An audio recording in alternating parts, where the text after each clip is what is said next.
Hello everyone, welcome back to my YouTube channel. तो आज हम डिस्ट्रीब्यूशंस करेंगे एंड आज के वीडियो में मैं तुम्हें सारा का सारा नॉर्मल डिस्ट्रीब्यूशन, प्रोबेबिलिटी डिस्ट्रीब्यूशन के अंदर जो भी डिस्ट्रीब्यूशंस आते हैं, नॉर्मल, बाइनोमियल, ये सारे मैं तुम्हें करवा दूंगी। देखो, मेनली मैं तीन ही डिस्ट्रीब्यूशन यहाँ पर करवाने वाली हूँ, नॉर्मल, बाइनोमियल और पॉइजन डिस्ट्रीब्यूशन, क्योंकि यही इंपॉर्टेंट है। एंड तुम्हारे सिलेबस में स्पेसिफिकली लिखा ही नहीं है कि डिस्ट्रीब्यूशन के अंदर कौन कौन से करने हैं, बस प्रोबेबिलिटी डिस्ट्रीब्यूशन लिखा है।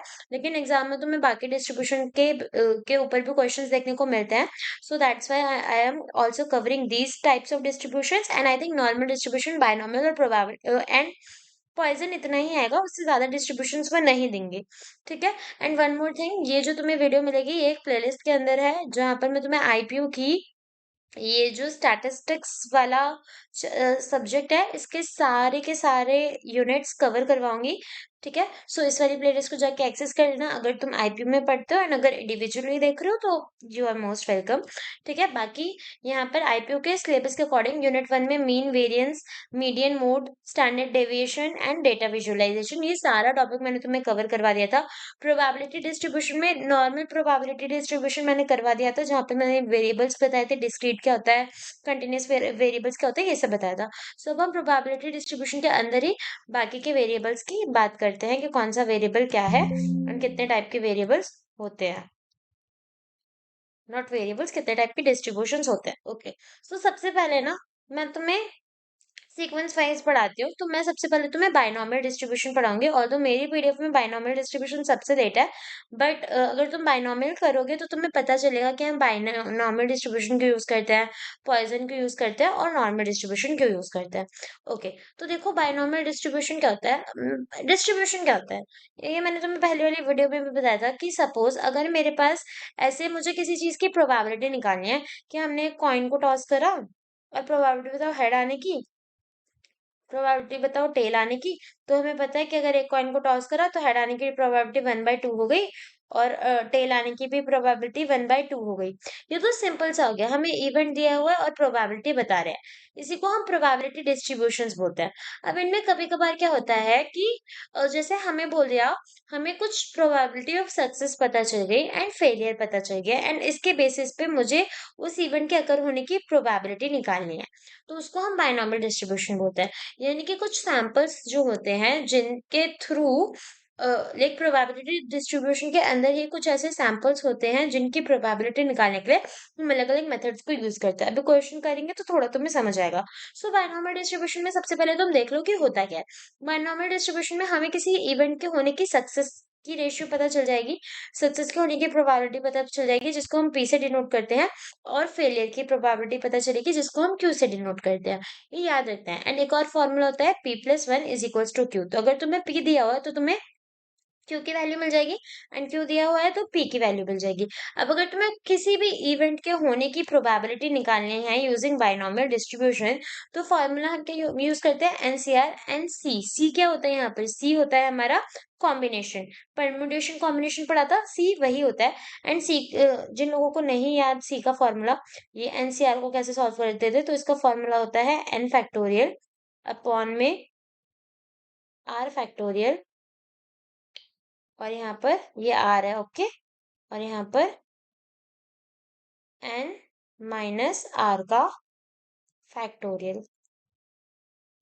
ठीक है। ये होता है एनसीआर को सॉल्व करने का। अभी हम करेंगे क्वेश्चन में तो तुम्हें और समझ आएगा। पी मैंने बताया प्रोबेबिलिटी होती है। ठीक है। सो प्रोबेबिलिटी ऑफ सक्सेस को पी से डिनोट करते हैं, प्रोबेबिलिटी ऑफ फेलियर को हम क्यू से डिनोट करते हैं। आर यहाँ पर क्या होता है अभी मैं तुम्हें बताऊंगी, एंड एन होता है नंबर ऑफ टाइम्स वो इवेंट हो रहा है। ये भी के लिए बस तुम ये फॉर्मूला देखो, तुम्हें कुछ समझने की जरूरत नहीं है। अभी ये बस एक फॉर्मूला है किसका, प्रोबेबिलिटी निकालने का using in binomial distribution. Okay. And अगर तो मेरे को बोला कि प्रोबेबिलिटी निकाल के दिखाओ बायनॉमियल डिस्ट्रीब्यूशन, तो ये यूज करेंगे। अगर सिंपली बायनॉमियल डिस्ट्रीब्यूशन को ही निकालने को बोल दिया तो ये वाला फॉर्मूला यूज करेंगे, क्या, Q+P, और यहाँ पर n की पावर में। Q क्या होता है, probability of failure, and P is probability of success. Binomial distribution में मीन का फॉर्मूला NP होता है, वेरिएंस का NPQ होता है, एंड स्टैंडर्ड डिविएशन क्या होता है, अंडर रूट, और वेरिएंस तो अंडर रूट ऑफ NPQ। ये समझ आया। ये सब समझ आया? ये सब नोट कर लो, और एंड अगर नहीं करना चाहते नोट, तो लिंक तुम्हें डिस्क्रिप्शन में मिल जाएगा इन्हीं नोट्स का। ओके, एंड नाउ अब देखो बायनॉमियल डिस्ट्रीब्यूशन के बेसिस पे, अब मैंने समझा तो दिया इतना होता है क्या है। अब हम एग्जाम के पॉइंट ऑफ व्यू से देखते हैं कि कुछ किस टाइप के क्वेश्चंस आते हैं। एंड जहां तक मुझे याद होगा, बायनॉमियल डिस्ट्रीब्यूशन हमने पहले भी करा हुआ है। तो ये क्वेश्चन देखते हैं।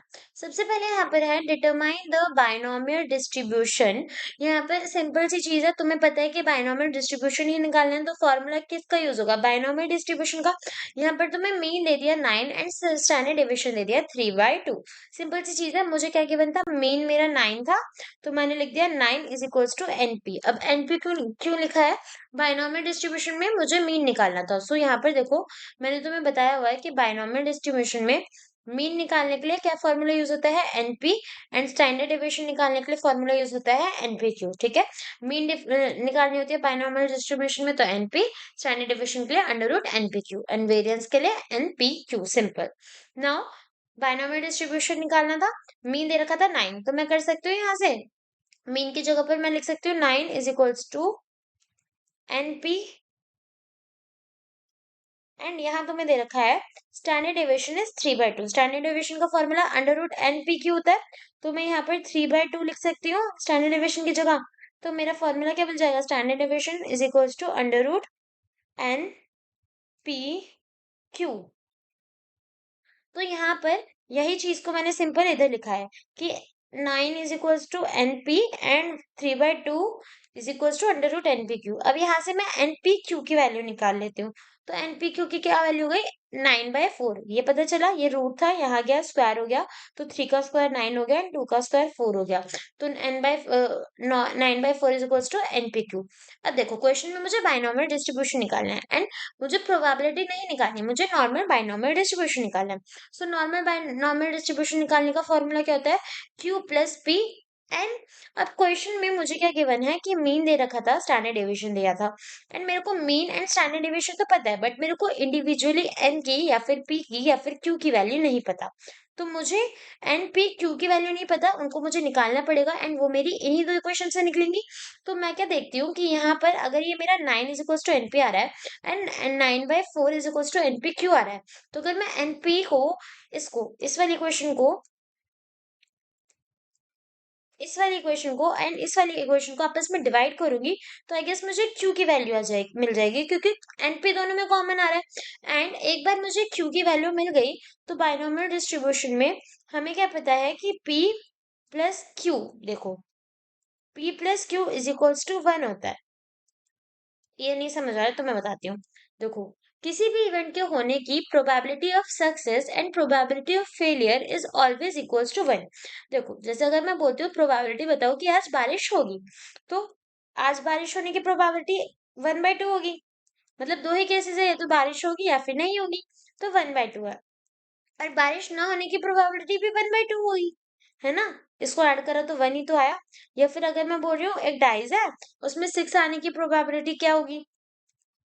है ना, एक डाइस है, उसमें 6 आने की प्रोबेबिलिटी क्या होगी? 6 आने की प्रोबेबिलिटी 1/6 होगी। ओके, एंड उसमें 6 ना आने की, क्यों? मतलब फेलियर होता है। 6 ना आने की प्रोबेबिलिटी क्या होगी? 5/6 होगी। दोनों के ऐड करा तो 1 तो बन ही गया। तो इसी तरीके से हमें पता चलता है कि p plus q is equals to 1 यहाँ से आया। अब यहाँ से जब मैं इन दो इक्वेशंस को सॉल्व करूंगी, p a ये वाली एंड ये वाली, इन दो इक्वेशंस को सॉल्व करूंगी, तो मुझे मेरी, एक सेकेंड, अरे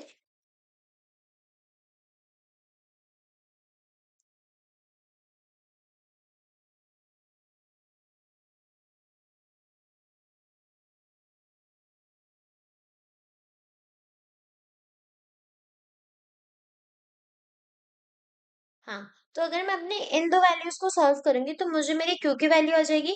क्यू की वैल्यू को इसमें पुट करूंगी, तो मुझे मेरी पी की वैल्यू भी मिल जाएगी। एंड पी की वैल्यू को अब मैंने अलग अलग फॉर्मूलाज तुम्हें बताए हैं, तो पी की वैल्यू को क्या करना है ये मैं अभी बताती हूँ। पहले हम नॉर्मली इसको सॉल्व कर लेते हैं। तो मुझे 9 इज इक्वल टू एनपी पता था, 9/4 is equal to NP q पता था। अब मैं दोनों इक्वेशंस को आपस में डिवाइड करके दिखा देती हूँ। जैसे ही मैं दोनों इक्वेशंस को आपस में डिवाइड करूंगी, ध्यान देखो, डिवाइड करा तो क्या बना मेरे पास? ये इक्वेशन थी 9/1 n divided by 9/4 and np divided by npq। अब यहाँ से जब मैं सॉल्व करूंगी तो q की वैल्यू मेरी 1/4 आई। एंड एज ऑलरेडी मैंने बता दिया तुम्हें कि p प्लस q मेरा 1 होता है, तो यहाँ पर क्या आ जाएगा, p is equals to 1 - q। And यहाँ पर p की वैल्यू मेरी 3/4 आ गई।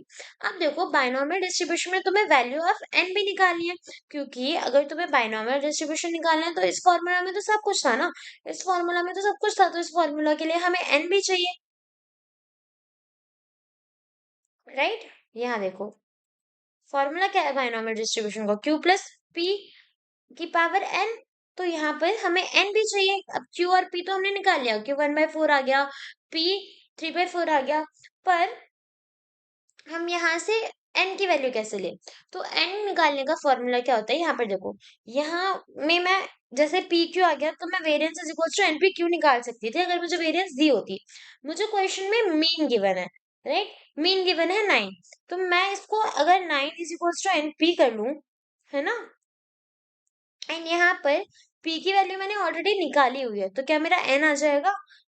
देखो एक चीज मैं तुम्हें बता देती हूँ, अगर तुम सिर्फ बैठ के स्टोरी की तरह सुनोगे तो नहीं समझ आएगा, कॉपी पेन लेना, क्वेश्चन करना और देखना ये वैल्यू कहाँ से आएगी, ये वैल्यू कहाँ से आएगी, एंड तब जब तुम अटकोगे तब तुम्हें समझ आएगा कि मैं कौन सी वैल्यूज को क्यों निकाल रही हूँ। ठीक है,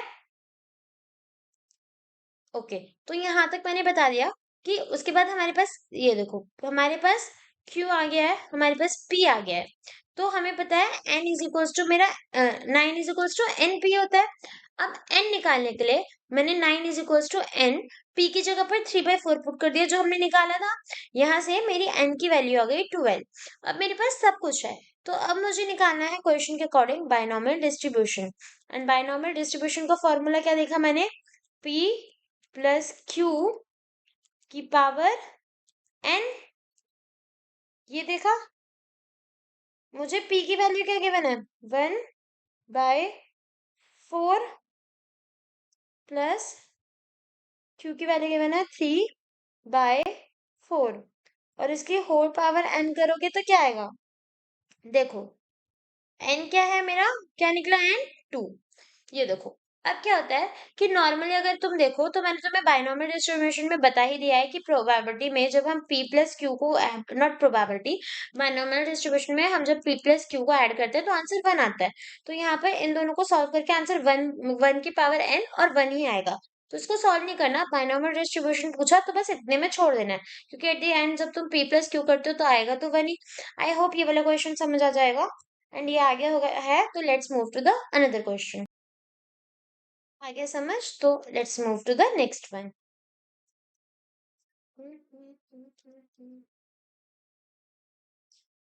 okay, now we have a question and I want everyone to try this first on your own so that you get a basic idea।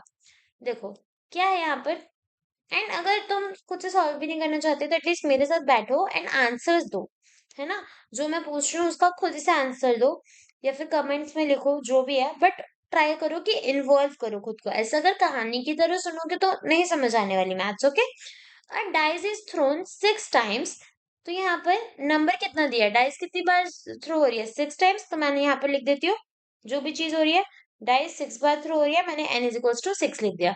And if g and if getting even number is success, तो देखो success को मैं किससे represent करती हूँ, p से, और मेरे लिए सक्सेस क्या है, गेटिंग इवन नंबर। ठीक है, तो क्वेश्चन क्या है, एक डाइस जो थी वो थ्रो हो रही है 6 बार, एंड अगर इवन नंबर लाना सक्सेस है तो प्रोबेबिलिटी बताओ ऑफ गेटिंग 4 सक्सेस, यानी कि 4 बार सक्सेस आने की प्रोबेबिलिटी बता दो, यानी 4 बार इवन नंबर आने की प्रोबेबिलिटी बता दो। क्वेश्चन ऐसे ही कुछ है। अब यहाँ पर मुझे कैसे पता चल रहा है, मुझे बायनॉमियल डिस्ट्रीब्यूशन करना है। देखो एक चीज ध्यान रखना, बायनॉमियल डिस्ट्रीब्यूशन और एक और डिस्ट्रीब्यूशन है जो थोड़ा सिमिलर होता है, अभी तो मैं क्वेश्चन करवाऊंगी तो तुम्हें समझ आएगा। बट जो बायनॉमियल डिस्ट्रीब्यूशन होगा एंड वो वाला डिस्ट्रीब्यूशन होगा उसमें हमें p और q के टर्म्स में आंसर देंगे, probability of success and probability of failure. जो बायनॉमियल डिस्ट्रीब्यूशन होता है वहां पर p और q की वैल्यूज दोनों ही कम होते हैं, so that we can calculate it easily. ठीक है, इतनी इतनी होती है कि कैलकुलेट कर पाओगे, एज कम्पेयर टू जहां पर दूसरे डिस्ट्रीब्यूशन लगेंगे वहां के मैं क्वेश्चन तुम्हें दिखाऊंगी, सो दैट तुम्हें देखते ही समझ आए कहाँ पर p लग रहा है एंड कहाँ पर q लग रहा है। ठीक है, अब p क्या था, probability of getting even number, ये मेरी सक्सेस है। अब एक बात बताओ, अगर मैं डाइस फेंक रही हूँ 6 बार, तो यहाँ पर इवन नंबर आने की प्रोबेबिलिटी कितनी होगी? अगर 6 बार, सॉरी 6 बार डाइस नहीं फेंक रही, हाँ 6 बार ही तो डाइस फेंक रही हूँ। ठीक है, अगर डाइस फेंक रहे हो 6 बार, तो प्रोबेबिलिटी बताओ of getting even number as a success. अब इवन नंबर क्या होगा जब मैं डाइस को 6 बार फेंकूंगी? या तो मेरा डाइस में अब 0 तो नहीं होता, या तो डाइस में 2 होगा, या फिर 4 होगा, या 6 होगा। तो हर बार डाइस में 2 आएगा, 4 आएगा, 6 बार आएगा, 6 आएगा, ये सब आएंगे। इसके अलावा तो कोई इवन नंबर नहीं होते। एंड इस तरीके से हम 6 की प्रोबेबिलिटी निकाल लेंगे, जो कि होगी 1/2। सो प्रोबेबिलिटी ऑफ गेटिंग 6 और probability of getting a success is 1/2। अब यहाँ पर कहीं पर प्रोबेबिलिटी ऑफ फेलियर तो नहीं दी, तो मैं कैसे निकालूंगी? 1 माइनस पी करूंगी तो मेरे को क्यू की वैल्यू मिल जाएगी। सो जैसे ही मैंने 1 माइनस 1/2 किया, मुझे क्यू की वैल्यू मिल गई। यहाँ पे देखो, अब क्या था, मुझे पता था बायनॉमियल डिस्ट्रीब्यूशन का क्वेश्चन है, तो मैंने अपना p और q दोनों निकाल लिए, जो 1/2 है, एंड साथ में मैंने n भी निकाल लिया। अब मेरे को प्रोबेबिलिटी निकालनी है of getting a success, getting 4 success. यहाँ पर मेरे को बायनॉमियल डिस्ट्रीब्यूशन नहीं लगाना। ठीक है, देख लेना क्वेश्चन में बायनॉमियल पूछा है या प्रोबेबिलिटी निकालने को पूछा है, दोनों के फॉर्मूले अलग होते हैं। तो अगर मैं पूछूं प्रोबेबिलिटी ऑफ 4 सक्सेसेस, तो x इज इक्वल्स टू यहाँ पर हमारा r होता है। ठीक है, ये इस तरीके से हम निकालते हैं, मतलब दिखते इस तरीके से, जहां पर r मेरा क्या हो जाएगा 4, क्योंकि मेरे को क्या निकालना है, 4 सक्सेसेस निकालने हैं। ठीक है, अब इसका फॉर्मूला क्या होता है बायनॉमियल डिस्ट्रीब्यूशन? यही जो मैंने तुम्हें पहले करवाया था, n c r and your p r q n minus r। ठीक है, ये फॉर्मूला है। अब यहाँ पे देखो n क्या है, number of times the dice is throne, ये तो मेरा n हो गया। n मतलब नंबर ऑफ टाइम कोई इवेंट हो रहा है, तो इस फॉर्मूले में जिसमें प्रोबेबिलिटी निकालनी है, n मेरा 6 हो गया। अब यहाँ पर r कहाँ से आया? तो r क्या होता है, जो भी हमें इवेंट निकालने को बोला जाए, जैसे 4 सक्सेस निकालने हैं, तो आर मेरा हो गया 4। अब यहाँ पर पी क्या था, प्रोबेबिलिटी ऑफ सक्सेस, हमें पता है 1/2 है, तो 1/2 की पावर आर कर देनी है। And Q probability of failure, again probability of failure 1/2 है, तो 1/2 की प्रोबेबिलिटी एन माइनस 1/2 की पावर एन माइनस आर कर देनी है, जहां पर एन 6 है एंड आर मेरा क्या है 4। इतना क्लियर हो गया? तो यहाँ पर सेम चीज मैंने करी हुई है, देखो probability of x is equal to r निकालना था, n C r p r q n minus r, ये हो गया। अब आगे देखो, probability of x is equal to 4 निकालना था, है ना? Probability of x is equal to 4 निकालना था, एन की जगह 6 आ गया। ये मैंने पूरा एक्सप्लेन कर दिया है कहाँ से क्या चीज आई है। नहीं समझ आया तो तुम लोग पूछ सकते हो मुझे, वैसे तो मैंने क्लियर कर दिया है। बट नहीं समझ आया तो कमेंट्स में पूछ लेना, कोई चीज कहाँ से आई है, क्यों आई है, आई विल टेल यू। ठीक है, तो यहाँ पर देखो, probability of x equals to 4 क्या हो गया, 6c4 1/2 की पावर 4 एंड 1/2 की पावर 2। ठीक है, 2 कैसे आया यहाँ पर, 2 क्यों आया?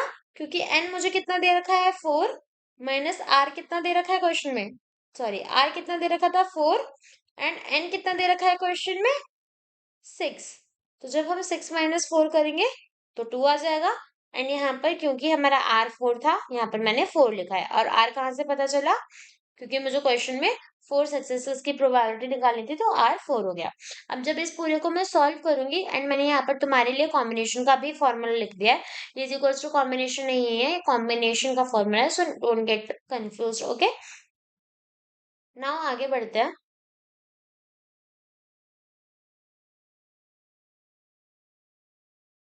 अब सिंपली ये जो हमारे पास आया था, क्या आया था,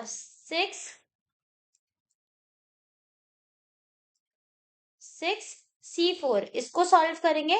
एंड ये सारी चीजें इनको सॉल्व करेंगे। तो जब 6c4 को सॉल्व करेंगे तो हमारे पास अगेन आ जाएगा n factorial, r factorial and n minus r का फैक्टोरियल। यहाँ पर मैंने फॉर्मूला लिखा हुआ है कि किस तरीके से सॉल्व करते हैं। अब 6 फैक्टोरियल 4 फैक्टोरियल इंटू 2 फैक्टोरियल ये पूरा करा, इसको सॉल्व करा तो आंसर आ गया 15/64। तो इस तरीके से बायनॉमियल डिस्ट्रीब्यूशन के क्वेश्चंस को हम सॉल्व करते हैं। Now let's move to the other distribution.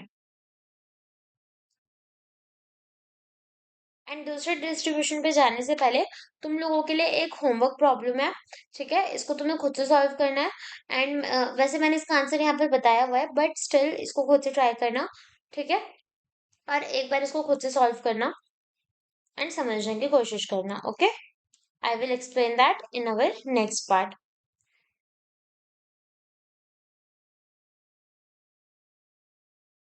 Okay, तो फोर सक्सेसेस का तो तुम्हें समझ आ गया। बायनॉमियल डिस्ट्रीब्यूशन पे जाने से पहले मुझे याद आया, मैंने इसका सेकंड पार्ट नो सक्सेस वाली चीज नहीं करवाई। देखो, नो सक्सेस में क्या होगा, p x is equals to r की जगह क्या हो जाएगा, x is equals to 0। And ये जो फॉर्मूला है यहाँ पर मेरा एन तो सेम ही रहेगा 6, सी क्या हो जाएगा 0, 1/2 0, एंड यहाँ पर क्या हो जाएगा 6 माइनस आर, यानी 6 माइनस 0। तो ये हो जाएगा 6। जब इस पूरे को सॉल्व करेंगे तो आंसर क्या आएगा, यहाँ पर देख लो 6c0 1/2। यहाँ देखो क्या आया यहाँ पर 6c0 1/2 0 एंड 1/2 6। ये क्या कैसे आया पता चल गया, जब इसको सॉल्व करोगे तो आंसर 1/64 आएगा। ओके, नाउ आगे वाले डिस्ट्रीब्यूशंस पे चलते हैं। वो होमवर्क प्रॉब्लम है, उसको सॉल्व कर लेना। बायनॉमियल डिस्ट्रीब्यूशन के बाद आता है पॉइजन डिस्ट्रीब्यूशन। तो देखो, अभी मैंने तुम्हें बताया था कि बायनॉमियल डिस्ट्रीब्यूशन देख के पता क्या लगेगा, अगर सैंपल थोड़ा छोटा है तो हमें समझ आ जाता है कि अगर इसमें डिस्ट्रीब्यूशन लगाना है तो देयर आर चांसेस कि इसमें बायनॉमियल डिस्ट्रीब्यूशन ही लगेगा। अब सैंपल छोटा से क्या तुम्हें समझ आएगा, अब देखो, अभी ये जब मैं तुम्हें पॉइजन डिस्ट्रीब्यूशन समझाऊंगी ना तब तुम्हें एक्चुअली में समझ आएगा ये बायनॉमियल और पॉइजन में डिफरेंस क्या है एक्चुअल में। देखो, पॉइजन डिस्ट्रीब्यूशन में भी तुम्हें probability of success and probability of failure दी जाती है, बट द डिफरेंस इज यहाँ पर प्रोबेबिलिटी ऑफ सक्सेस के चांसेस बहुत कम होते हैं एंड नंबर ऑफ सैंपल्स बहुत ज्यादा होते हैं। लाइक अगर तुम्हें 2000 के करीब, 3000 के करीब, 4000 के करीब ऐसे सैंपल्स मिलने लगे ना तो समझ जाना ये पॉइजन डिस्ट्रीब्यूशन का केस है। एंड प्रोबेबिलिटी ऑफ सक्सेस कम होगी, मतलब कि कोई ना खुद से नहीं चाहता कि ये चीज हो। जैसे अगर मैं तुम्हें बोल रही हूँ कि मुझे प्रोबेबिलिटी बताओ कि कहीं पर कार एक्सीडेंट होगा होगा, तो एक बात बताओ, अगर मैं तुम्हें बोल रहा हूँ कहीं पर, तो कहीं पर भी तो मैंने तुम्हें बहुत बड़ा सा सैंपल दे दिया है। इस सैंपल में से कहीं पर तो एक्सीडेंट हुआ होगा, कि प्रोबेबिलिटी क्या हो सकती है। देखो, प्रोबेबिलिटी ऑफ सक्सेस बहुत कम होना मतलब कि हम नहीं चाहते कि वो चीज हो। जैसे अगर मैं तुम्हें बोलूँ एक फैक्ट्री ना बल्ब्स बनाती है, तो इसने जितने भी बल्ब बनाए उसमें से मुझे बताओ कि probability of getting a defective bulb कितना होगा। तो ये जो फैक्ट्रीज वगैरह है ये जानबूझ के तो डिफेक्टिव बल्ब नहीं बनाएंगे, एंड ये बनाती भी बहुत सारे बल्ब्स हैं। तो यहाँ पर सैंपल बहुत ज्यादा हो गया और प्रोबेबिलिटी ऑफ सक्सेस कि वो जो बल्ब निकलेगा वो डिफेक्टिव होगा वो थोड़ा कम हो गया। ओके, अब यहाँ पर क्या होता है कि अगर मेरे को इसका प्रोबेबिलिटी पूछी, पॉइजन डिस्ट्रीब्यूशन में किसी इवेंट की प्रोबेबिलिटी पूछी, तो उसका फॉर्मूला क्या होता है, e minus lambda, lambda r upon में आर का फैक्टोरियल, जहां पर लैम्डा मेरा मेन है, आर तुम्हें समझ आ जाएगा, एंड ई हमारा कांस्टेंट होता है। ई के अंदर कोई वैल्यू नहीं आती, पर ई माइनस लैम्डा की वैल्यूज को हम सॉल्व करते हैं। इतना समझ आ गया। और लैम्डा क्या है, लैम्डा एक मीन है जिसका फॉर्मूला क्या होता है, lambda is equal to n p. P क्या होगी, probability of success, and q क्या होता है, प्रोबेबिलिटी ऑफ फेलियर। मैंने तुम्हें तभी ये करवाया, पहले बायनॉमियल करवा दिया ताकि तुम्हें ये पी एंड ये सब चीजें तो समझ आ जाए। ओके, अब देखो एक क्वेश्चन है जहां पे मैं तुम्हें बोल रही हूँ कि तुम्हें probability of x is equal to 2 दी हुई है, जो कि है 2/3 probability of x is equal to 1। Question क्या है यहाँ पर, देखो प्रोबेबिलिटी तुम्हें दे रखी है एक्स इज इक्वल टू 2 की, मतलब कोई इवेंट के 2 होने की प्रोबेबिलिटी तुम्हें दी है 2/3 p x is equal to 1। तुम सिंपली उस इवेंट के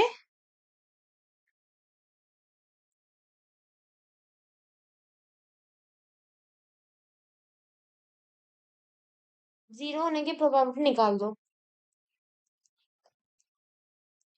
अब अगर तुम्हें किसी इवेंट के जीरो जीरो होने की प्रोबेबिलिटी पता करनी है, ठीक है। अब यहाँ पर देखो, यहाँ पर जैसे इस फॉर्मूला में मेरे को सपोज प्रोबेबिलिटी निकालनी है of x is equal to zero, तो आर की जगह पर जीरो आ जाएगा, ठीक है। अगर मेरे को लैम्डा की वैल्यू पता है तो उसको मैं पुट कर दूंगी, लैम्डा आर की जगह पर मैं लैम्डा जीरो पुट करूंगी और यहाँ पर आर फैक्टोरियल करके क्वेश्चन सॉल्व कर दूंगी। पर क्या यहाँ पर मुझे लैम्डा की वैल्यू पता है? नहीं। क्वेश्चन में मेरे को p x is equal to two की वैल्यू ही पता है बस, लैम्डा की वैल्यू नहीं पता। तो मैं पहले लैम्डा की वैल्यू निकाल लेती हूँ, सो दैट मैं उसको पुट कर सकूं एंड मेरी x is equal to zero की वैल्यू आ सके, क्योंकि मुझे probability of x is equal to zero ही निकालना है, ठीक है। समझ आ गया? तो अब मैं इसको सॉल्व कैसे करूंगी, देखो।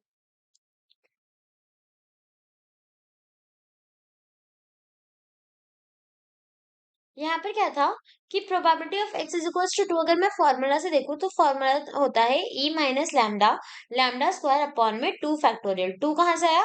क्योंकि यहाँ पर फॉर्मूला क्या होता है, e minus lambda, lambda r upon r का फैक्टोरियल। तो यहाँ पर आर की जगह पर हमें टू दे रखा है, तो हमने सब जगह टू पुट कर लिया। अब तुम्हें क्या करना है, यहाँ पर p x is equal to two तुम्हें ऑलरेडी दे रखा है क्वेश्चन में, जो कि है two by three P x is equal to one. तो यहाँ पर मैं इसको कैसे लिख सकती हूँ, p x is equal to two की जगह मैं लिख सकती हूँ two by three p of x is equal to one.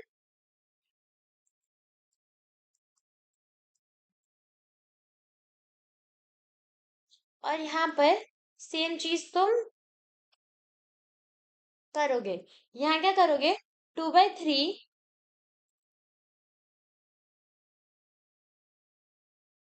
Into probability of x is equal to one क्या होगी। यहाँ पर अगर मैं पूछूं तो आर तुम्हें क्या दे दिया, वन दे दिया। और ये वाला पूरा, ये जो P x is equal to two है, ये वाला पूरा किसके बराबर है, e minus lambda, lambda square by two factorial के, इसके बराबर है। इतनी चीज समझ आई? अब यहाँ पर अगर मैं बोलूँ p x is equal to one है, तो p x is equal to one निकालने के लिए भी हम सेम फॉर्मूला यूज करेंगे। तो क्या आ जाएगा, ई माइनस लैम्डा, लैम्डा आर होता है तो आर की जगह पर वन अपॉन में वन फैक्टोरियल। इतना समझ आया? इतना समझ आया? यहाँ पर देखो, सिंपली सी चीज थी, सिंपल सी चीज थी। तुम्हें P x is equal to two दे रखा है, हमें पता है P x is equal to two निकालने का formula e minus lambda, lambda square by two factorial है। यहाँ पर मुझे P x is equal to two की भी वैल्यू गिवन है, तो मैंने जो मुझे P x is equal to two की वैल्यू गिवन थी उसको इधर लिख लिया, ठीक है। क्या वैल्यू है, two by three P x is equal to one, और P x is equal to one को मैंने इस फॉर्मेट में लिख लिया। और यहाँ पर ये किसके बराबर होगा, e minus lambda, lambda square by two factorial, कौन बराबर होगा, two by three into e minus lambda one, और वन के फैक्टोरियल को मैंने यहाँ पर लिखा नहीं है। अब देखो यहाँ क्या होगा, ई माइनस लैम्डा से ई माइनस लैम्डा कट गया, तो मेरे पास क्या बचा, lambda square two factorial upon में two by three into lambda, कुछ इस तरीके से मेरे पास आया।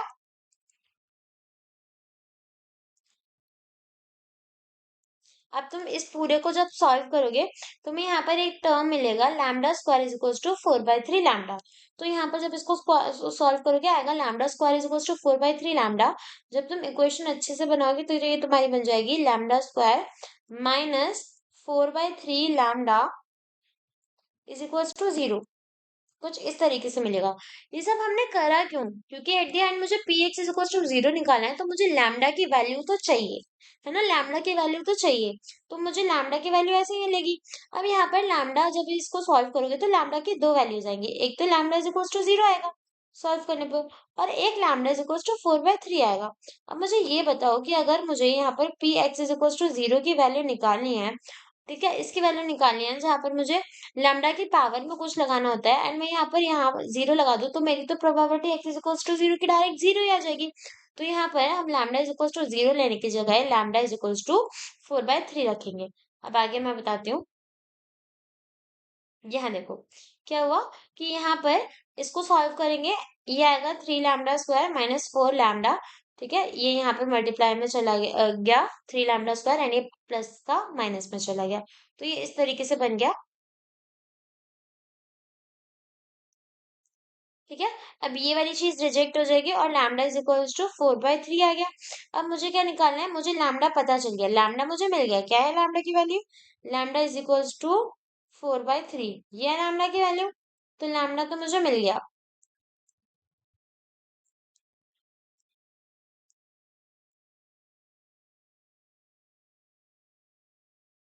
अब क्वेश्चन में मुझे क्या निकालना था, मुझे प्रोबेबिलिटी निकालनी थी of x is equals to zero. X is equals to zero के लिए क्या था, e minus lambda, lambda 0/0 factorial. And main goal क्या था कि पॉइजन डिस्ट्रीब्यूशन निकालने के लिए वैल्यू तो लैम्डा की ही चाहिए। लैम्डा की वैल्यू हमने अभी क्या निकाली, -4/3, मतलब लैम्डा की वैल्यू 4/3 निकली है, माइनस का साइन है। तो क्या लिख देंगे, ई -4/3।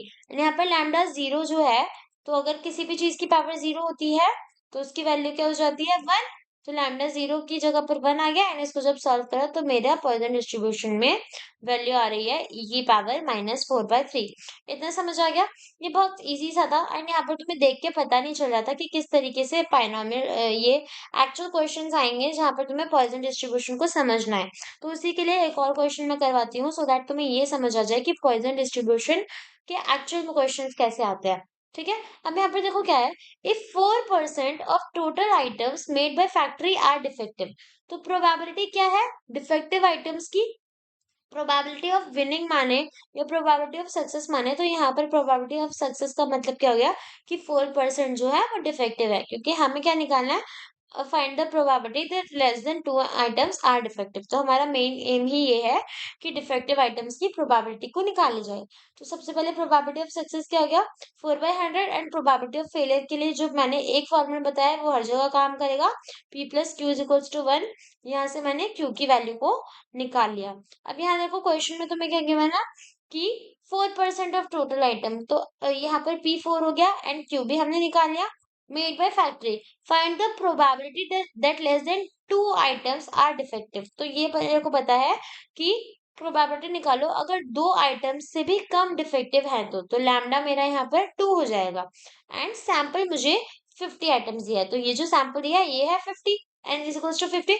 अब क्वेश्चन में सिंपली मेरे को क्या निकालना है, प्रोबेबिलिटी कि जो डिफेक्टिव आइटम्स है वो 2 से कम है। तो डिफेक्टिव आइटम्स एक्स को मैं मान लेती हूँ कि ये मेरा डिफेक्टिव आइटम है, तो प्रोबेबिलिटी मेरे को निकालनी है कि defective items are less than 2। अब यहाँ पर प्रोबेबिलिटी निकालनी है एक्स लेस देन 2 की, तो यहाँ मुझे किस किस की प्रोबेबिलिटी निकालनी होगी, probability of x is equals to 0 की और probability of x is equals to 1 की। मतलब एक्स लेस देन 2 किससे बनेगा, 0 और 1 को ऐड करके, है ना, इसी से बनेगा। तो जब तुम x इज इक्वल्स टू 0 और x इज इक्वल्स टू 1 की वैल्यू निकालोगे तो x इज इक्वल्स टू 0 के लिए r क्या हो जाएगा मेरा, 0। फॉर्मूला दोनों में क्या लगेगा, e minus lambda, lambda r, r factorial and e minus lambda, lambda r, r factorial. अब e की वैल्यू तो कुछ नहीं होती, e को एज इट इज रखा। यहाँ पर जब x इज इक्वल्स टू 0 करोगे, यहाँ क्वेश्चन में ही 2 आइटम्स दे रखे हैं तो लैम्डा मेरा 2 ही होगा दोनों केसेस में। एंड क्योंकि हम लैम्डा को माइनस में रखते हैं तो लैम्डा दोनों केसेस में माइनस लैम्डा हुआ। अब सॉरी, -2 हो गया। अब यहाँ पर लैम्डा की वैल्यू दोनों केसेस में अगेन मैंने 2 रख के देख ली, यहाँ पर भी 2 रख के देख लूंगी एंड यहाँ पर भी 2 रख के देखूंगी। उसके बाद पावर में एक बार 0 आएगा एंड एक बार 1 आ जाएगा। तो एंड यहाँ पर नीचे 0 फैक्टोरियल एंड 1 फैक्टोरियल आ गया, क्योंकि यहाँ पर नीचे फॉर्मूला में हम r का फैक्टोरियल करते हैं। जब इसको सॉल्व करो तो इक्वेशन आई 1e-2 प्लस 2e-2। अब यहाँ पर ये जो e-2 की वैल्यूज है, या तो तुम्हारे क्वेश्चन पेपर पे दी होती है या फिर तुम साइंटिफिक कैलकुलेटर से खुद सॉल्व करके देखते हो। जब तुम इस पूरे को खुद सॉल्व करोगे तो तुम्हें ये वैल्यू मिलेगी। तो इस तरीके से हमारा सॉल्व हो जाता है पॉइजन डिस्ट्रीब्यूशन का केस। अब देखो यहाँ पर तुमने बोला, तुम सोच रहोगे कि मैम आपने तो बोला था कि जो पॉइजन डिस्ट्रीब्यूशन है उसमें सैंपल बहुत बड़ा होता है, यहाँ पर तो सिर्फ 50 आइटम्स है, अब हमें कैसे पता चलेगा। तो यहाँ देखो एक चीज ध्यान रखना कि जब भी ऐसे वर्ड्स आ जाए ना कि factory are defective, factory is making defective और कुछ एक्सीडेंट रिलेटेड, तो उसमें तुम्हें पॉइजन डिस्ट्रीब्यूशन का ही फॉर्मूला लगा के आना होता है। ठीक है, ये समझ आ गया? एक बार क्वेश्चन में पढ़ लेना, बट देयर आर चांसेस कि जब ऐसे कुछ हो रहा हो ना तो पॉइजन डिस्ट्रीब्यूशन ही होता है। ओके, तो नाउ अब हमने पॉइजन डिस्ट्रीब्यूशन पढ़ लिया एंड बाइनॉमियल डिस्ट्रीब्यूशन पढ़ लिया. So the next type of the distribution that we are going to study is our last and a little bit complex normal distribution. ठीक है, तो यहाँ पर डिस्ट्रीब्यूशंस में सबसे से पहले मैंने अपने नोट्स में नॉर्मल डिस्ट्रीब्यूशन ही लिखा है. ठीक है, देखो नॉर्मल डिस्ट्रीब्यूशन क्या होता है. अगर तुम पॉइजन डिस्ट्रीब्यूशन देखो या तुम बाइनॉमियल डिस्ट्रीब्यूशन देखो, वहां पर तुम्हें सैंपल्स ना कुछ इस तरीके से दिख रहे थे कि x is equals to r है, तो x इज इक्वल्स टू 5 हो गया, या x लेस देन 5 हो गया, या x लेस देन 7 हो गया, कुछ इस तरीके से डिस्ट्रीब्यूशन दिख रहे थे. लेकिन जो नॉर्मल डिस्ट्रीब्यूशन होता है वो होता है कंटिन्यूअस. तो जब इसमें सैंपल्स तुम्हें मिलते हैं तो तुम्हें कुछ इस तरीके से प्रोबेबिलिटीज को निकालना होता है. कुछ इस तरीके से सैंपल्स होते हैं कि जो x की वैल्यू होगी वो 0 और 5 के बीच में होगी. सो नॉर्मल डिस्ट्रीब्यूशंस में हमारे जो भी वेरिएबल्स मिलते हैं वो कंटिन्यूअस फॉर्म में मिलते हैं. अब अगर नॉर्मल डिस्ट्रीब्यूशन में मैं तुम्हें बताऊं कि इसमें प्रोबेबिलिटी डिस्ट्रीब्यूशन फंक्शन क्या होता है. अगर नॉर्मल डिस्ट्रीब्यूशन में प्रोबेबिलिटी डिस्ट्रीब्यूशन निकालना है तो इसका फॉर्मूला होता है ये. ठीक है, 1/सिग्मा. Sigma is like standard deviation under root 2 pi e minus one X minus mu square. अब एक चीज मैं तुम्हें बता देती हूँ, ये फॉर्मूला जो होता है ये बस लिखने के लिए होता है, ये यूज करने का फॉर्मूला नहीं होता क्योंकि ये बहुत कॉम्प्लेक्स था. इसलिए हम बनाते हैं एक generalised formula. And in our questions we are gonna use that generalised formula, not this formula. ये बस याद कर लो, पेपर में नॉर्मल डिस्ट्रीब्यूशन पूछा तो लिख के आ जाना है. ये फॉर्मूला तब ये फॉर्मूला न्यूमेरिकल्स के टाइम पे यूज नहीं होता. अब नॉर्मल डिस्ट्रीब्यूशन में एक चीज तुम्हें जो देखने को है वो है ये. देखो नॉर्मल डिस्ट्रीब्यूशन में ना प्रोबेबिलिटी होती है दो चीजों के बीच में कि इसकी यहाँ से यहाँ तक होने की प्रोबेबिलिटी कितनी है. तो नॉर्मल डिस्ट्रीब्यूशन में एक ग्राफ बनता है कुछ इस तरीके से, और ये वाला जो पार्ट होता है ये कभी भी टच नहीं होता. ये जो बीच वाली वैल्यू होती है वो होती है मीन. अब ये मैं तुम्हें क्यों बता रही हूँ तुम्हें थोड़ी देर में समझ आएगा. और ये जो पॉइंट होता है यहाँ पर किसी भी ग्राफ की मीन मीडियन मॉड सारी वैल्यूज इक्वल होती हैं एंड वन ये होती है इक्वल होती है. अब देखो यहाँ से ये वाला जो पार्ट है ना जहां पर ये लाइन है, यहाँ से ये वाला पूरा हिस्सा इंफिनिटी से लेकर पूरा यहाँ से लेकर इंफिनिटी तक पूरा 0.5 का होता है, और ये वाला हिस्सा यहाँ से लेकर इंफिनिटी तक पूरा 0.5 का होता है. इतना समझ आ गया क्या? ये क्लियर हो गया?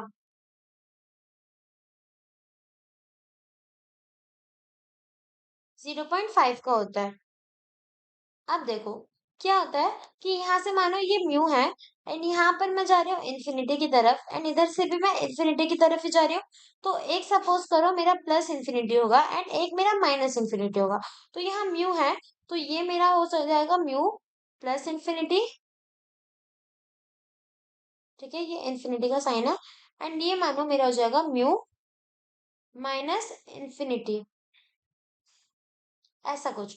तो जब मैं बोलूं कि ये जो पूरा हिस्सा था ये देखो लाइक यहाँ से लेकर इधर जितना भी प्लस इंफिनिटी था वो मेरा था 0.5, और यहाँ से लेकर इतना जो भी हिस्सा था वो था मेरा -0.5.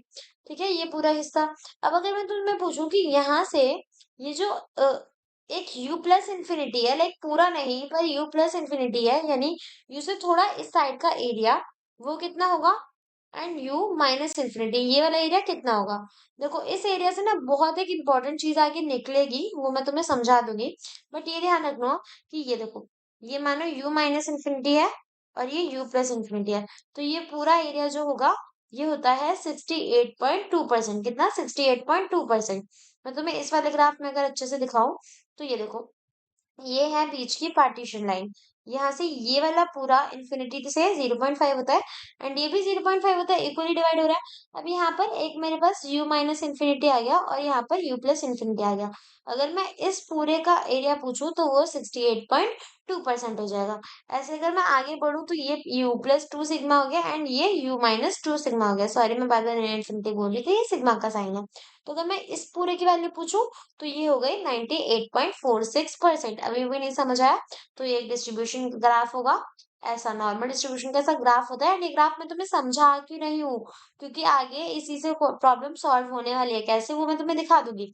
अब यहाँ पर क्या है, x is equals to mean median mode सब बराबर होता है. ठीक है, यहाँ से इंफिनिटी आ रहा होगा प्लस एंड यहाँ से इंफिनिटी आ रहा होगा माइनस. तो ये जो बीच वाली वैल्यू है वहां से लेके इंफिनिटी का एरिया कितना होता है 0.5. एंड सेम विद दिस यहाँ से भी इंफिनिटी का एरिया कितना होता है 0. 0.5। अगर मैं बता दूं यहाँ पर म्यू है, तो अगर मैं म्यू प्लस सिग्मा कुछ करती हूँ थोड़ा सा, म्यू प्लस सिग्मा, और यहाँ पर म्यू माइनस सिग्मा ऐसा कुछ करती हूँ, तो इन दोनों के बीच का डिस्टेंस क्या हो जाएगा, mu plus sigma and mu minus sigma का ये हो जाएगा 68.2%। ठीक है। एंड अगर मैं मांगू mu plus two sigma and mu minus two sigma का डिस्टेंस, तो ये हो जाएगा 98.46%।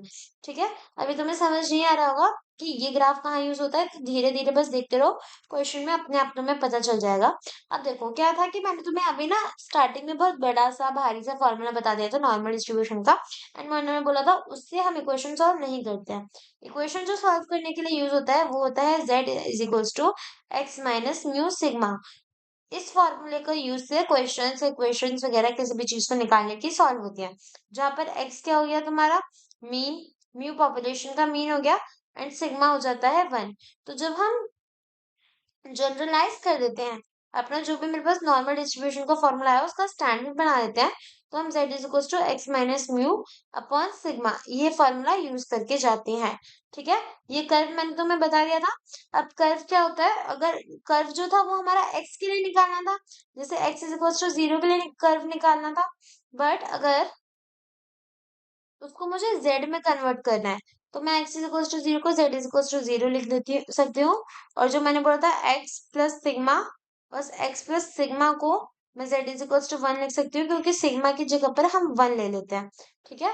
जब जब हम जनरलाइज फॉर्मेट में करते हैं, जनरलाइज फॉर्मेट में हम x निकालते हैं, लेकिन जनरलाइज फॉर्मेट में हम x के टर्म्स में नहीं z के टर्म्स में निकाल देते हैं। ठीक है। तो जब हम जनरलाइज कर रहे थे नॉर्मल डिस्ट्रीब्यूशन के ग्राफ के थ्रू थ्रू ये भी चेंज हो जाएगा। सो जर्मिनल ये जनरलाइजेशन जब करेंगे एंड जब हम अपने फॉर्मूला का सिंप्लीफाई कर देंगे, तो वो जो ग्राफ था उसकी जगह पर ये वाला ग्राफ यूज होगा। सब कुछ सेम होगा, बट जहां पर ऐसा था कि x प्लस सिग्मा, वहां पर सिग्मा की जगह पर क्या आ जाएगा 1, एंड म्यू की जगह पर 0 आता है, एंड इस तरीके से मेरा एक बेसिक सा ग्राफ बन जाता है। अब ये ग्राफ की जरूरत कहाँ पर पड़ी है, ये तुम क्वेश्चन से देखो तो तुम्हें और अच्छे से समझ आएगा। देखो क्वेश्चन क्या है कि एक रैंडम वेरिएबल है जहां पर x इज नॉर्मली डिस्ट्रीब्यूटेड। अगर नॉर्मली डिस्ट्रीब्यूटेड लिखा है तो इट इज क्लियर कि जो क्वेश्चन है वो नॉर्मल डिस्ट्रीब्यूशन का है।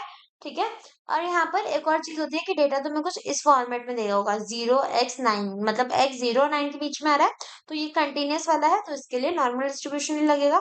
अब यहाँ पर तुमने क्या देखा है, within mean is equal to 9, यहाँ पर मीन, मीन के लिए तो म्यू सिग्नल यूज करते हैं, म्यू इज इक्वल टू 9 आ गया। एंड स्टैंडर्ड डेविएशन को रिप्रेजेंट करते हैं, ये 3 आ गया। प्रोबेबिलिटी निकालो अगर x 15 से बड़ा है, x 15 से छोटा है, और ये अब क्वेश्चन ये आ गया। अब मुझे सबसे पहले तो निकालना है नॉर्मली डिस्ट्रीब्यूटेड है ये, तो नॉर्मल डिस्ट्रीब्यूशन की प्रोबेबिलिटी निकालनी है। प्रोबेबिलिटी ऑफ x कितना 15 से बड़ा है ये चीज निकालनी है। तो सबसे पहले मैं नॉर्मल डिस्ट्रीब्यूशन की वैल्यू निकालती हूँ। नॉर्मल डिस्ट्रीब्यूशन के लिए हम करेंगे z इज इक्वल्स टू क्या था, x minus mu by 3। x तुम्हें क्या दे रखा है, x नॉर्मली डिस्ट्रीब्यूटेड है ना। यहाँ पर तुम्हें सबसे पहले x ग्रेटर देन 15 के लिए वैल्यू निकालनी है। x ग्रेटर देन 15 के लिए तुम्हें प्रोबेबिलिटी निकालनी है, तो x की जगह पर 15 आ गया। एंड यहाँ पर देखो x is normally distributed with x bar is equal to 9। ये x बार नहीं है, ये क्वेश्चन में मीन था, मैंने बस x बार कर दिया है। यहाँ पर मीन के लिए म्यू साइन लगा है, तो म्यू की जगह पर 9 आ गया इज इक्वल टू 3। सॉल्व करा तो 2 आ गया। तो z यहाँ पर देखो क्या हुआ था, क्वेश्चन में क्या है, मैंने तुम्हें बोला कि क्वेश्चन में ना हम जर्नलाइज्ड फॉर्मूला यूज करते हैं। अब मेरे को प्रोबेबिलिटी निकालनी थी x ग्रेटर देन 15 की, तो सबसे पहले मैंने z is equals to 15 minus 9/3 ऐसा करके कुछ कर दिया है ना। अब मुझे निकालना है x इज ग्रेटर देन 15, तो अगर मैं इस x ग्रेटर देन 15 की जगह z के टर्म्स में प्रोबेबिलिटी निकालूं, क्योंकि मैं कौन सा फॉर्मूला यूज करती हूँ, z वाला, जनरलाइज करती हूँ तो मैं z वाले फॉर्मूला यूज करती हूँ, राइट। मैं वो x वाला बड़ा सा फॉर्मूला नहीं यूज करती। तो अगर मैं x ग्रेटर देन 15 की प्रोबेबिलिटी की बात कर रही हूँ, तो z के टर्म्स में मेरे को z कितना चाहिए होगा, z ग्रेटर देन, मेरी z की वैल्यू क्या आई, x 15 पर मेरी z की वैल्यू क्या आई 2। तो यहाँ मैं ये लिख सकती हूँ। समझ आया, ये देखो क्या हुआ। जैसे मैं जब, यहाँ देखो, मैं तुम्हें एक बार समझा देती हूँ अगर तुम्हें नहीं समझ आ रहा तो, यहाँ देखो। मैंने तुम्हें क्या बोला कि जो एक्स का फॉर्मूला होता है नॉर्मल डिस्ट्रीब्यूशन का वो बहुत बड़ा होता है, तो हम डायरेक्ट जेड के थ्रू निकालेंगे, मतलब एक्स का नहीं, जो नॉर्मली फॉर्मूला होता है नॉर्मल डिस्ट्रीब्यूशन निकालने का एक्स के टर्म्स में वो बहुत बड़ा होता है, तो यहाँ पर हम जेड के थ्रू निकालेंगे। अब जेड क्या हो जाएगा, x minus mu by sigma, बहुत सिंपल सा फॉर्मूला है, पर इस सिंपल से फॉर्मूला के लिए ये ग्राफ भी चेंज हो जाता है। ठीक है, ये फॉर्मूला समझ आ गया। अब सिर्फ इतना ध्यान दो, अब यहाँ पे क्या बोला कि एक रैंडम वेरिएबल था जहां पर तुम्हें सारी वैल्यूज गिवन है, तुम्हें एक्स दे दिया दिया कि एक नॉर्मली डिस्ट्रीब्यूटेड है एक्स, जहां पर म्यू दे दिया 9, सिग्मा दे दिया 3। तो अब तुम्हें प्रोबेबिलिटी निकालनी है x is greater than 15, probability निकालनी है एक्स इज ग्रेटर देन 15। और हम अगर जनरलाइज फॉर्मूले की बात करें तो हमारा फॉर्मूला होता है z is equals to x minus mu upon में सिग्मा। अगर मुझे x ग्रेटर देन 15 की प्रोबेबिलिटी निकालनी है एंड मैं z के टर्म्स में बात करूँ तो मुझे z ग्रेटर देन किसी नंबर के साथ निकालना पड़ेगा इसको सॉल्व करके। तो अब मैं देखूंगी कि 15 की जगह पर, मतलब x ग्रेटर देन 15 अगर मैं करूँ तो मेरी z की क्या वैल्यू आती है। तो x ग्रेटर देन 15 पर मेरा z 2 के बराबर होता है, तो मैं x ग्रेटर देन 15 को z ग्रेटर देन 2 कर सकती हूँ। ये समझ आ गया, इतना समझ आ गया ये कहाँ से हुआ। यहाँ पर अच्छे से देख लो, यहाँ क्या हुआ, x ग्रेटर देन 15 था मेरे पास, मैंने z को सारे फॉर्मूलाज डाल के z की वैल्यू को 2 निकाल लिया है ना। तो x ग्रेटर देन 15 पे z की वैल्यू मेरी 2 आ रही है, मेरे को x ग्रेटर देन 15 की प्रोबेबिलिटी निकालनी है। तो अब मैं क्या करूंगी,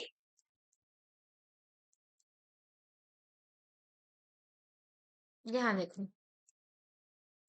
क्या करा, मुझे क्वेश्चन में क्या निकालना था, probability of x greater than equals to 15। तो यहाँ पर क्या हुआ, मुझे क्या निकालना है, x greater than equals to 15, और मैंने z के टर्म्स में निकाल लिया कि x ग्रेटर देन 15 की वैल्यू 2 होती है, तो इसको मैं फर्दर सॉल्व कैसे कर दूंगी, probability of z greater than equals to 2। अब यहाँ पर क्या है, जब हम नॉर्मल डिस्ट्रीब्यूशन करते हैं और ग्राफ्स देखते हैं तो यहाँ मैं सिंपली वैल्यूज की बात करती हूँ। अगर मुझे z greater than equals to 2 देखना है और यहाँ पर मेरा कुछ ऐसा वाला एरिया है, ग्राफ ऐसा है जहां पर ये हिस्सा तो मेरा 0.5 का था और ये वाला हिस्सा भी 0.5 का था,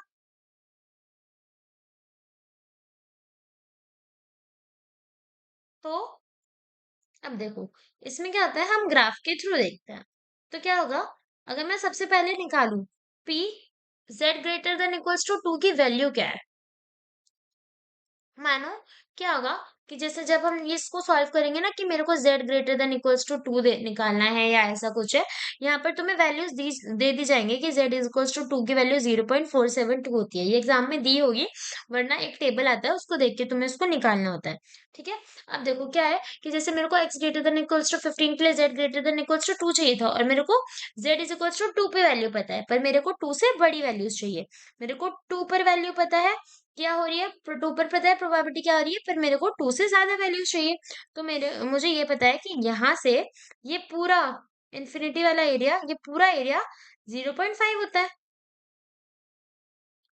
और मुझे ये भी पता है कि मेरा अगर क्वेश्चन में मुझे दे रखा है z इज इक्वल्स टू 2 की प्रोबेबिलिटी 0.472 दी है, तो यहाँ से लेकर इन्फिनिटी तक 0.5 है, एंड ये पूरा एरिया 0 से 2 तक ये मेरे पास कितना है, 0.472। अब मुझे क्या निकालना है, प्रोबेबिलिटी z जहां पर 2 से बड़ी हो। तो मुझे ऐसा है कि 0 से, अगर मैं तुम्हें 100 तक पूछ रही हूँ, पर मैं चाहती हूँ जैसे 0 से मैं तुम्हें 100 तक प्रोबेबिलिटी दे दूं 5, और मैं 0 से 2 तक प्रोबेबिलिटी दे दूं 2, है ना, और मैं तुमसे 2 और 100 तक पूछूं, तो 0 से 100 तो तुम्हें 5 दी हुई है, और 0 से 2 तुम्हें गिवन है, और मैं 2 से 100 पूछ रही हूँ, तो मैं 0 से 2 वाली को माइनस कर दूंगी, तो मैं 0 से 2 वाली प्रोबेबिलिटी को 0 से 100 वाली प्रोबेबिलिटी से माइनस कर दूंगी, तो मुझे 2 से 100 ही तो मिलेगा। ये बस ध्यान दो कि यहाँ से लेकर ये जो पूरा इन्फिनिटी की प्रोबेबिलिटी थी वो मुझे 0.5 दे रखी थी, और क्वेश्चन में क्या गिवन था कि z जो है 2 पर, मतलब 0 से लेकर 2 पर z की वैल्यू 0.472 है, और मेरे को 2 से बड़ी वैल्यूज निकालनी है। तो यहाँ से मैं सिर्फ इतना वाला हिस्सा निकालना चाहती हूँ। इस पूरे हिस्से की वैल्यू मुझे पता है, इस वाले की पता है, तो इस पूरे हिस्से में से ये वाला पार्ट मैं माइनस कर दूंगी, तो मेरे पास सिर्फ इतना ही पार्ट तो बचेगा, यही तो पार्ट बचेगा और यही तो चाहिए मेरे को। 2 से इन्फिनिटी तक की वैल्यू ही तो चाहिए, 2 से इन्फिनिटी तक की ही प्रोबेबिलिटी तो चाहिए। तो फॉर्मूला क्या हो गया? P जब z बड़ा है या बराबर है 2 के, कितना हो जाएगा? टोटल क्या था? 0.5। 0.5 में से मैं माइनस कर दूंगी, 0 से लेकर 2 तक का एरिया आ जाएगा 0.0228। तो इस तरीके से नॉर्मल डिस्ट्रीब्यूशन के क्वेश्चन सॉल्व होते हैं। आई होप तुम्हें normal distribution, Poisson distribution and binormal distribution समझ आया होगा। मैंने ट्राई करा कि जितनी इंपॉर्टेंट चीजें होती हैं वो सारी मैं तुम्हें समझा दूं। ये वाले notes I will provide in description box, and if you don't subscribe till now and still watching till the end, so don't forget to subscribe and press the bell icon. Thank you so much.